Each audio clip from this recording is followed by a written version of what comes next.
Assalamualaikum warahmatullahi wabarakatuh. Hamdan wa syukran lillah, salatan wa salaman li rasulillah, wa ba'du. Para pecinta kajian Islam dimanapun berada, yang senantiasa dimuliakan, dirahmati oleh Allah subhanahu wa ta'ala. Syukur kita panjatkan hanya kepada Allah, Sang penguasa jagat raya, Sang pengatur alam semesta, Allah Sang maha pengasih tiada tara. Allahumma ja'alna minasyakirin. Ya Allah, jadikan kami semua orang-orang yang pandai bersyukur. Salawat teriring salam mudah-mudahan senantiasa terlimpahkan kepada manusia terbaik, Nabi Muhammad sallallahu alaihi wasallam, serta para keluarganya, sahabat-sahabatnya, dan para pengikut-pengikutnya sampai akhir zaman. Hadirin hadirat yang dimuliakan Allah, pada kesempatan kali ini saya akan membahas keistimewaan di bulan Muharram, tepatnya pada hari Asyura, keistimewaan tanggal 10 Muharram. Asyura adalah hari ke-10 di bulan Muharram, yang kita semua sama-sama mengetahui bahwa bulan Muharram adalah salah satu bulan yang begitu istimewa, bulan yang dimuliakan oleh Allah subhanahu wa ta'ala, selain bulan Dzulqa'dah, Dzulhijjah, dan bulan Rajab. Hadirin hadirat rahimakumullah,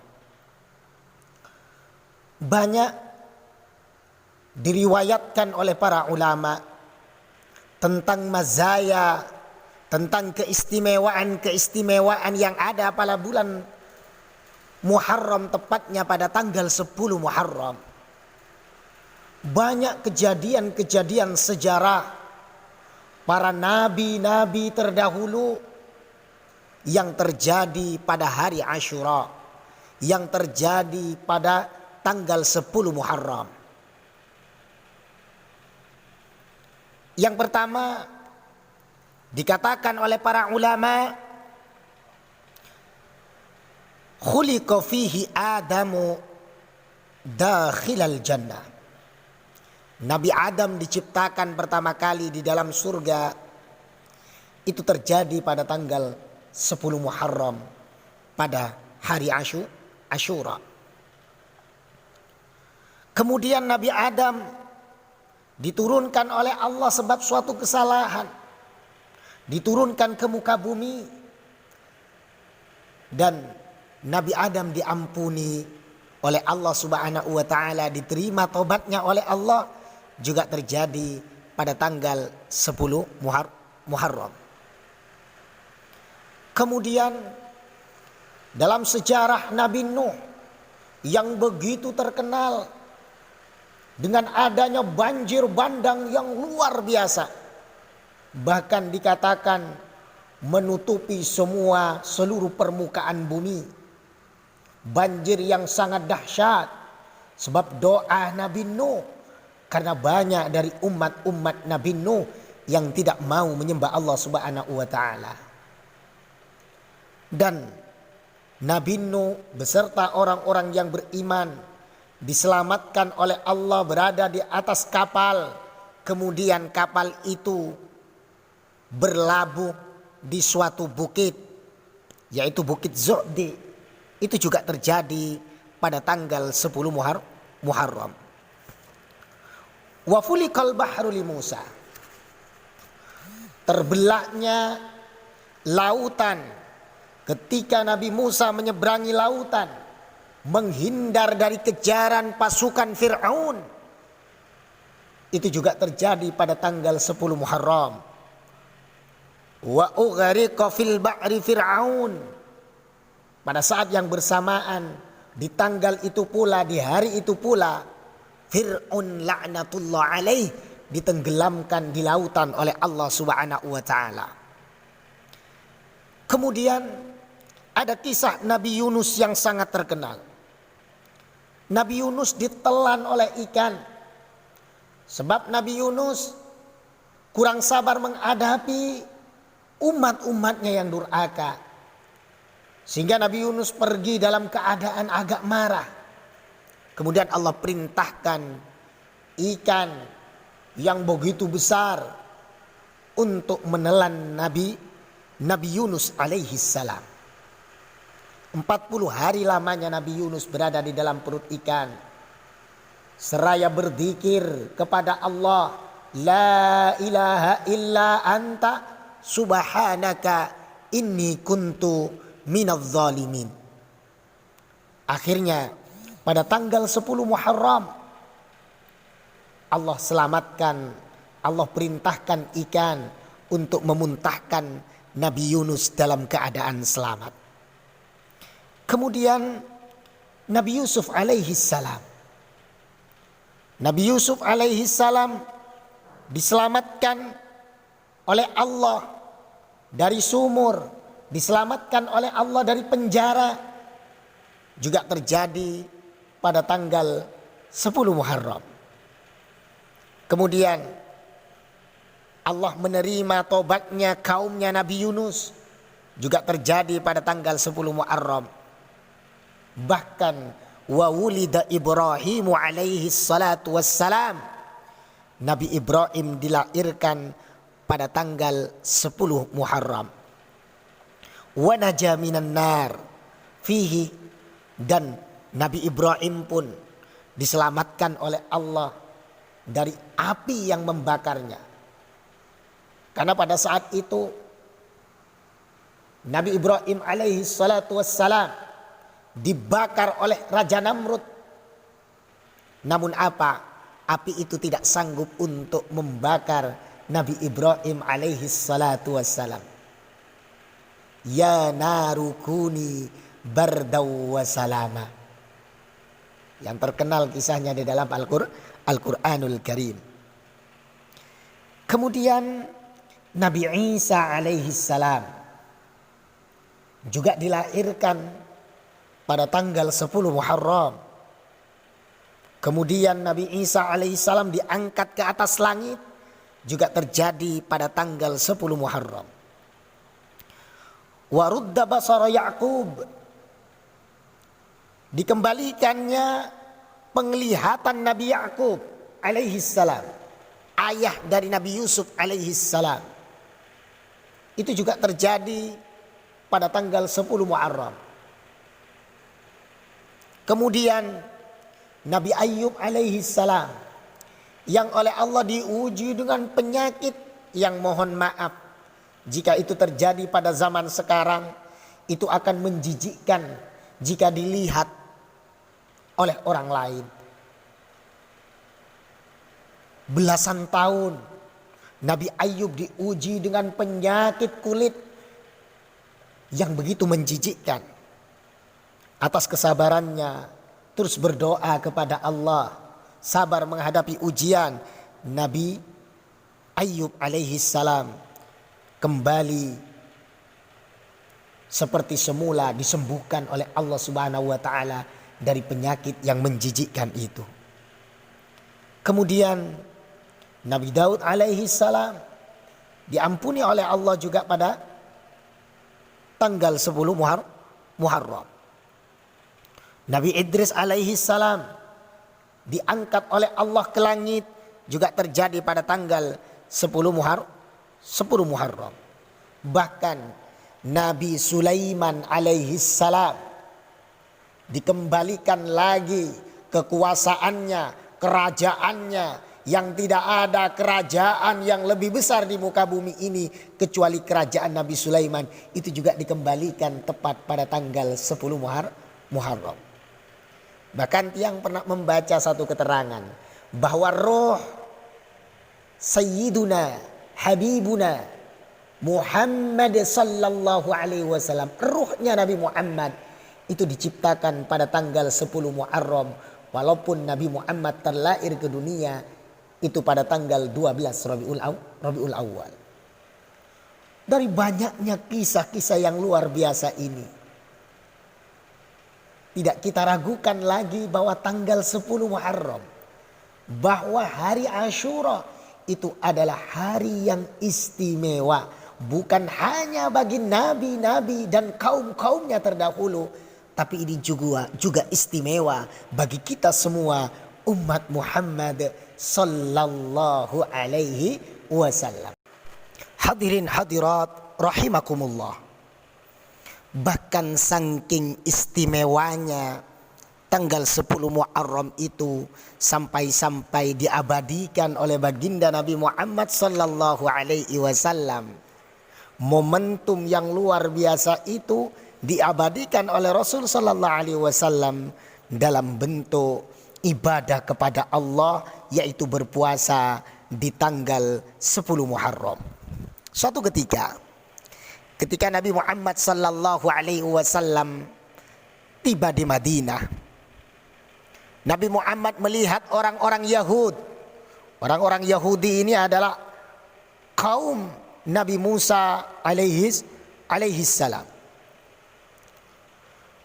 Pada saat itu orang-orang Yahudi tasumu yauma Asyura, berpuasa pada hari Asyura, yaitu pada tanggal 10 Muharram. Faqala, Rasulullah bertanya kepada mereka, "Ma hadza?" Apa ini? Puasa apa ini? Untuk apa ini? Qalu, mereka menjawab, "Hadza yaumun salih." Ini adalah hari yang baik. Hadza yaumun najjallahu bani Israil min aduwihim. Ini adalah hari yang mana Allah selamatkan Bani Israel dari musuhnya. Karena itu mereka semua berpuasa. Kemudian Rasul sallallahu alaihi wasallam mengatakan, "Fa ana ahaqqu bi Musa minkum." Aku lebih utama, aku lebih berhak atas Nabi Musa daripada kalian semua. Oleh karena itu Rasul sallallahu alaihi wasallam berpuasa di hari Asyura, kemudian diperintahkan kepada umat-umatnya, termasuk kepada kita semuanya. Hadirin hadirat rahimakumullah. Jadi puasa pada tanggal 10 Muharram itu adalah puasa yang luar biasa. Banyak yang bertanya kepada saya, "Ustadz, apa sih keutamaan puasa pada tanggal 10 Muharram?"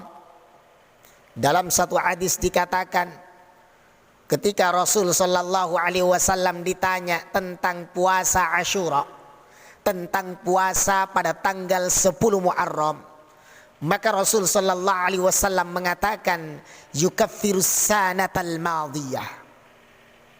Bahwa puasa pada tanggal 10 Muharram itu bisa menghapuskan dosa 1 tahun yang lalu. 1 tahun yang sudah lewat. Nah, kemudian apakah pada bulan Muharram ini hanya puasa Asyura? Tidak. Jadi kita dianjurkan oleh baginda Nabi Muhammad sallallahu alaihi wasallam. Beliau mengatakan, "Khaliful Yahud." Berbedalah kalian dengan orang-orang Yahudi. Wasumu yauman qabla wa yauman ba'da. Puasalah kalian 1 hari sebelum Asyura dan 1 hari setelah Asyura. Jadi puasanya 3 hari. Itu yang paling baik, puasanya 3 hari. Tanggal 9, tanggal 10, tanggal 11. Kemudian jika tidak bisa mengerjakan 3 hari, maka kerjakanlah pada tanggal 9 dan tanggal 10. Wa khaliful yahud sumut tasi' wal ashir. Berbedalah dengan orang-orang Yahudi, berpuasalah di tanggal 9 dan tanggal 10. Hadirin hadirat rahimakumullah. Jadi insya Allah kita nanti akan mulai puasa Muharram pada hari Kamis tanggal 27, kemudian dilanjut hari Jumat tanggal 28, kemudian dilanjut pada hari Sabtu tanggal 29. Apalagi nanti di hari Kamis bersamaan dengan puasa sunnah Yaumul Khamis.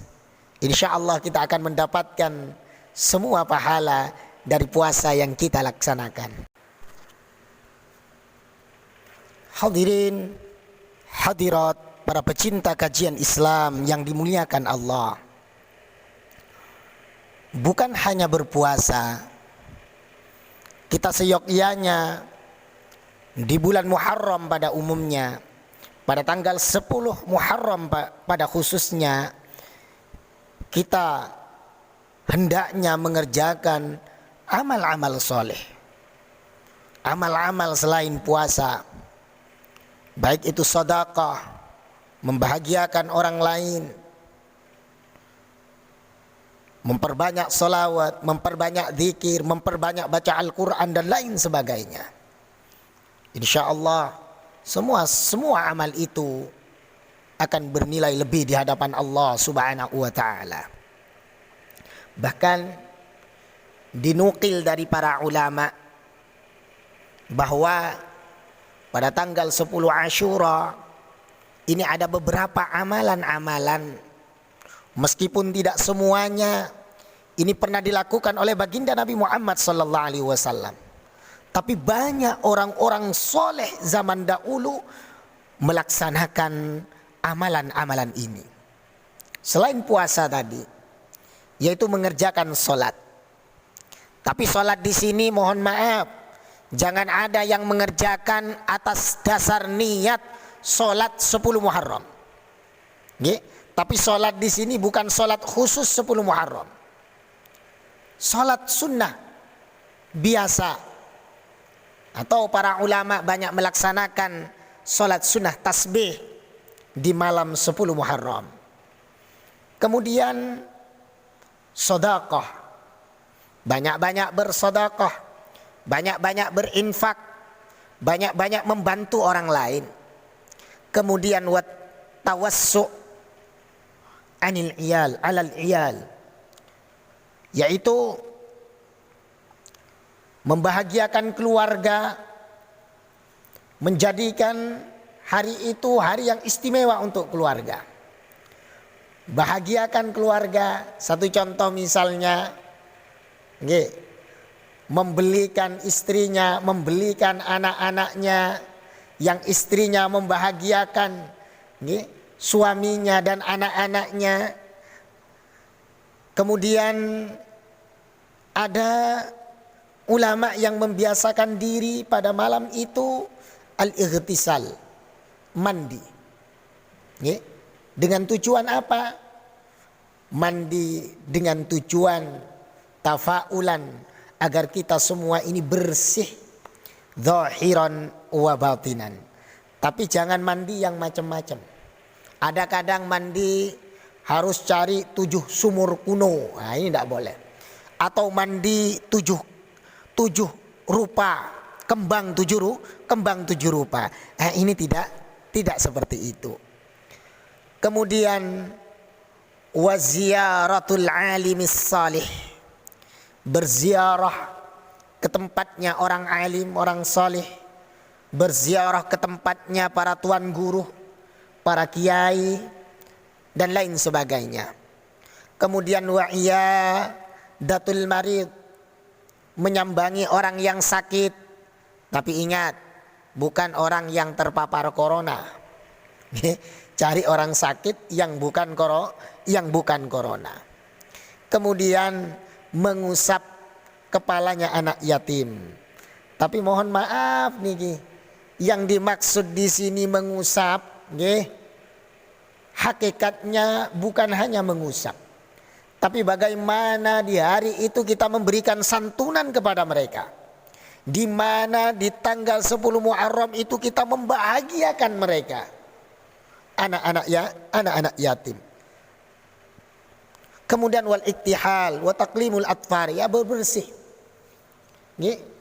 Dandan, pakai celak, pakai bedak. Kemudian motong kukunya, rapiin kukunya. Kemudian silaturrahim, memperbanyak silaturrahim, menyambung silaturrahim dengan tetangga, dengan sahabat, dengan orang-orang lama. Meskipun tidak bisa bertatap muka, tapi melalui media-media sosial yang dimiliki oleh kita semuanya. Kemudian ada amalan juga yang kadang oleh beberapa kelompok ini dianggap perbuatan bid'ah dhalalah. Jadi yang sampaikan di sini, amalannya adalah membaca surah Al-Ikhlas di tanggal 10 itu sebanyak 1000 kali. Bagi yang mau melaksanakan silakan. Bagi yang tidak mau melaksanakan silakan. Jadi bebas. Tapi tak perlu dikatakan bid'ah. Karena kita di sini juga tidak menyandarkan ini perintah Rasulullah, tidak. Tapi kita mengikuti caranya ulama-ulama soleh terdahulu di dalam menghadapi bulan Muharram, khususnya pada tanggal 10 Muharram. Jadi bebas, mau mengerjakan silakan, mau mengerjakan ya tidak mengerjakan juga silakan. Jika ada yang bertanya, Ustadz mengerjakan, saya mengerjakan. Saya mengerjakan. Hadirin hadirat rahimakumullah. Mudah-mudahan di bulan ini, bulan Muharram, kita bisa semakin mendekatkan diri kita kepada Allah Subhanahu wa taala. Kita bisa melaksanakan ibadah-ibadah dengan sempurna sehingga dosa-dosa kita diampuni oleh Allah, dan mudah-mudahan kita dipanjangkan oleh Allah Subhanahu wa taala umurnya oleh Allah Subhanahu wa taala sehingga kita bisa berjumpa dengan bulan Muharram berikutnya. Seperti Rasul sallallahu alaihi wasallam pernah mengatakan, jika aku hidup dipanjangkan umurnya sampai tahun depan, maka saya akan puasa pada tanggal 9 Muharram. Ternyata Rasul sallallahu alaihi wasallam dipanggil oleh Allah sebelum 9 Muharram, sehingga Rasul belum pernah mengerjakan puasa pada tanggal 9-nya. Namun bagi kita semua ini tetap menjadi kesunahan berpuasa pada tanggal 9 Muharram. Hadirin hadirat rahimakumullah, demikian yang bisa tiang sampaikan. Mudah-mudahan bermanfaat bagi kita semua. Wal afu minkum. Assalamualaikum warahmatullahi wabarakatuh.